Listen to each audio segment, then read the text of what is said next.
Il y a 5 ans, il a été prouvé que le colorant caramel contenait un élément cancérigène.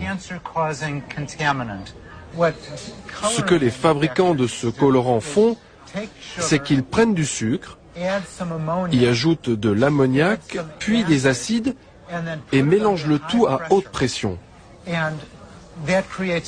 Ça crée la couleur caramel, mais ça crée aussi de nouvelles molécules. L'une de ces molécules est connue sous le nom de 4-MI. Dernièrement, des études ont démontré que ce composant provoque des cancers chez les animaux et très probablement chez l'homme. L'État de Californie a dit à l'industrie du soda qu'elle serait obligée de mettre un avertissement sur leur boisson tant que celle-ci contiendrait ce composé.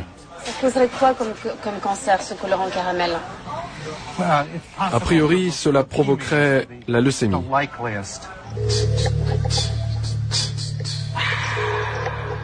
Je lui ai envoyé des canettes achetées en France, histoire de comparer.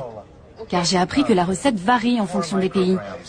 Ok. Et en ce qui concerne la France, ça veut dire que le niveau qu'il y a dans les canettes que je vous ai envoyées est supérieur au seuil fixé par la Californie? Voici la limite californienne. Elle est désormais de 29 microgrammes pour une canette. Les canettes françaises de Coca-Cola classique contiennent, elles, 79 microgrammes, soit plus de 2 fois ce seuil autorisé en Californie. Et les 2 canettes de Coca Light dépassent presque 3 fois cette limite.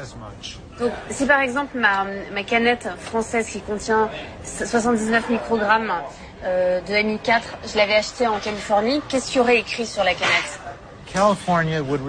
La Californie exigerait un avertissement sur la canette du genre « Ce produit est, selon l'État de Californie, susceptible de provoquer des cancers chez les animaux ». Ce ne serait pas une bonne pub. Si 50 000 personnes consomment un Coca-Cola une fois par jour, cela provoquerait un cancer à l'une d'entre elles, soit 1 cas sur 50 000. Ce n'est pas énorme, mais si vous multipliez par la population totale de la France, le chiffre augmente considérablement. À ce jour, seule la Californie s'est attaquée à ce colorant chimique. En Europe, du côté des autorités sanitaires, on n'est pas inquiet. Vous ne buvez pas